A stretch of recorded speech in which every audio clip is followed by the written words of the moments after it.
On poursuit notre chapitre sur l'estimation avec l'estimation d'une proportion. Juste avant de commencer le chapitre, petit rappel au niveau de la notation. On désigne par la lettre pi la proportion dans une population. Alors, quand vous allez voir un pi, c'est pas 3,1416 comme en géométrie, ça désigne la proportion dans une population. Et on désigne par p bar la proportion dans un échantillon.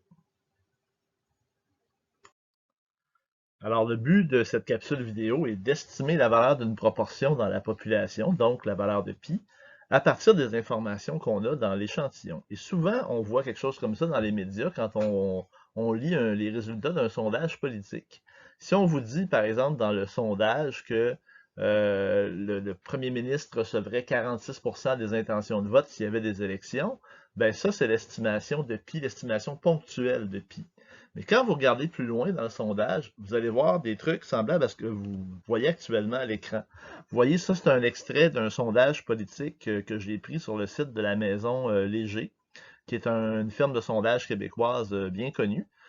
Et c'était un sondage qui portait sur la politique municipale à Montréal, donc sur les élections à la mairie. Et on disait dans l'étude en question qu'aux fins de comparaison, un échantillon probabiliste de 501 répondants aurait une marge d'erreur de plus ou moins 4%, et ce, 19 fois sur 20. Ben, la marge d'erreur de plus ou moins 4%, c'est la future marge d'erreur qu'on va calculer dans nos intervalles de confiance. Et le 19 fois sur 20, 19 sur 20, si vous calculez, ça fait 95%. Ben, ça veut dire qu'on a pris un sondage à un intervalle de confiance, pardon, avec un niveau de 95%.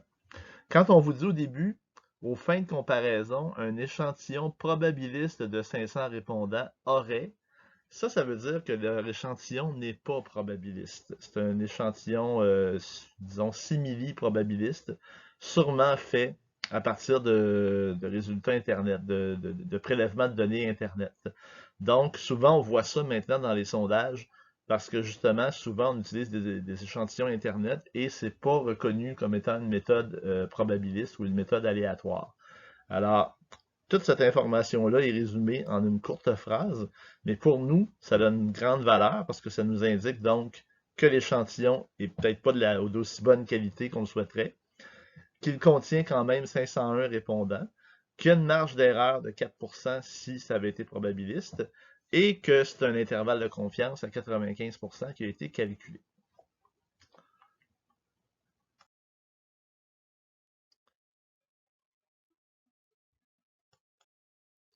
Alors, pour estimer pi, ben, on va le faire de deux façons. On peut d'abord parler d'estimation ponctuelle. Donc, je vous rappelle que l'estimation ponctuelle d'un paramètre, ça consiste à estimer la valeur de celui-ci à l'aide d'une seule valeur calculée sur un échantillon. Et l'estimateur ponctuel de pi, c'est p bar. Alors, p bar, on l'obtient en prenant le nombre de données possédant la caractéristique souhaitée dans l'échantillon sur le nombre de données dans l'échantillon.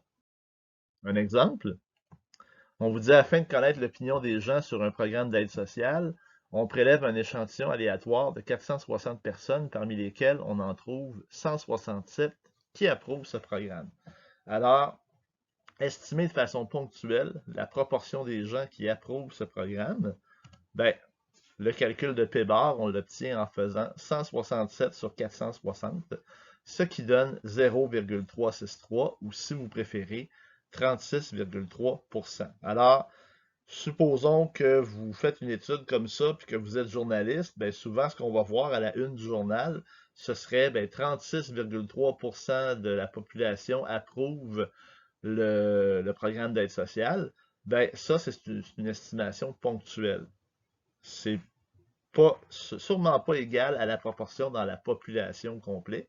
Alors, c'est pour ça qu'on va calculer un intervalle de confiance qui, lui, va nous donner un intervalle dans lequel on aura une très forte probabilité de contenir la vraie valeur de pi.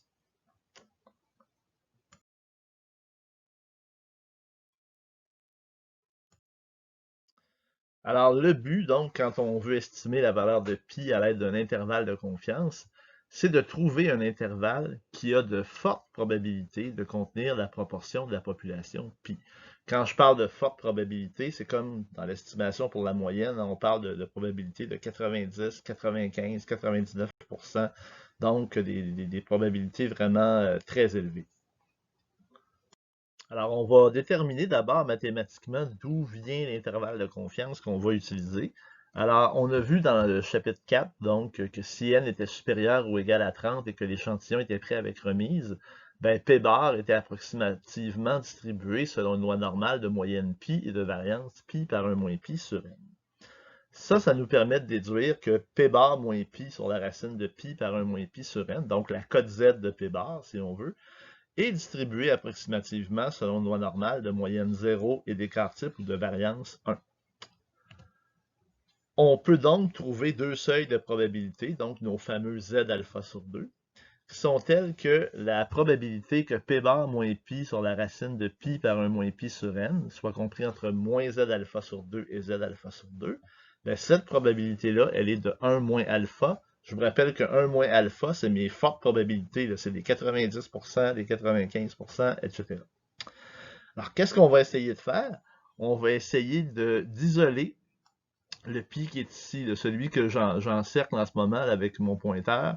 Donc, c'est ce pi-là qu'on va essayer d'isoler à l'aide de manipulations algébriques. Alors, la première chose qu'on va faire, on va envoyer la racine carrée de chaque côté.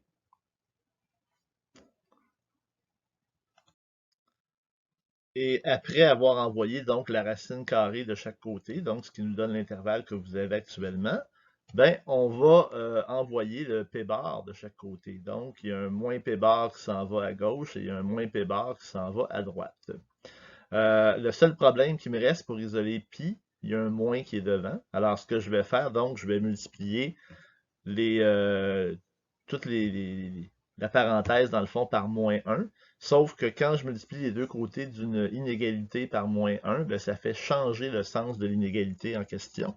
Alors, ça va me donner donc cet intervalle-là ici, maintenant, où est-ce que le pi est vraiment isolé, mais j'ai la plus grande partie de l'intervalle qui est ici et la plus petite qui est là.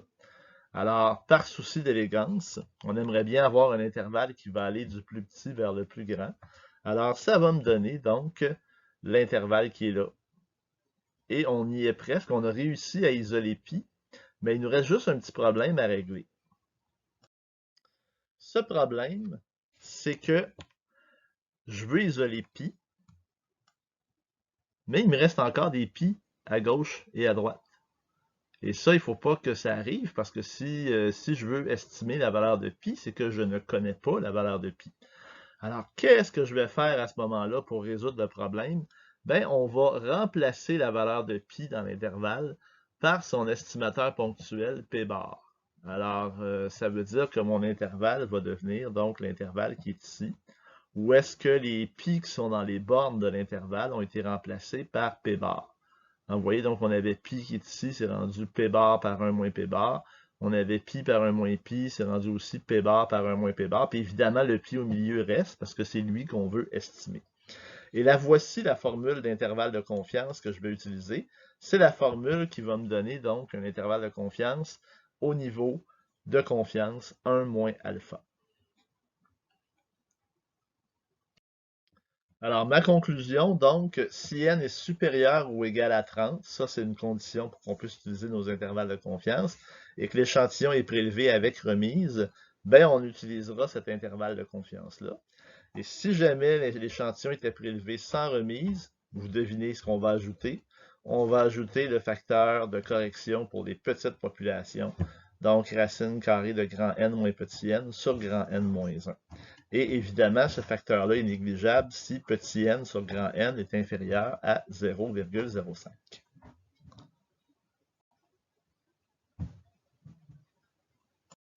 On y va pour un exemple. Bon, l'avantage des intervalles de confiance, c'est que la formule fait peur, mais les exemples sont quand même assez simples habituellement. On vous dit, afin de connaître la popularité de l'émission Occupation Trouble, on prélève avec remise un échantillon aléatoire de 750 personnes et on en trouve 210 qui écoutent cette émission. Construire donc un intervalle de confiance au niveau de 95% pour estimer la proportion de la population qui écoute cette émission. Alors, première chose, bien sûr, on va définir notre variable et X, ben, c'est le nombre de personnes qui écoutent l'émission Occupation Trouble. Ensuite, la formule, ben, comme n est supérieur à 30 et que l'échantillon est pris avec remise, ben, ce sera cette formule-là qu'on va utiliser pour l'intervalle de confiance. Ensuite, ben, pour déterminer les paramètres, on a que P bar va être égal à 210 sur 750, donc ça donne 0,28. La taille de l'échantillon est de 750. Et on veut l'intervalle de confiance à 95%, donc Z alpha sur 2 sera égal à 1,96. Et pour compléter l'exemple, ben, on va d'abord calculer les marges d'erreur. La marge d'erreur, c'est toujours ce qui accompagne le Z alpha sur 2, le seuil de probabilité en fait. Alors, la marge d'erreur ici, ben, elle sera de 0,0321. Et l'intervalle de confiance, donc, on enlève le 0,0321 à l'estimateur ponctuel et on ajoute 0,0321 à l'estimateur ponctuel de l'autre côté. Donc, ça nous donne un intervalle qui va de 0,2479 à 0,3121. Et le sens dans le contexte, on pourra dire qu'on affirme avec une probabilité de 95% qu'entre 24,79% et 31,21% de la population écoute l'émission Occupation Trouble. Alors, ça termine cette capsule vidéo et vous êtes maintenant en mesure de compléter les exercices de la section 5.5.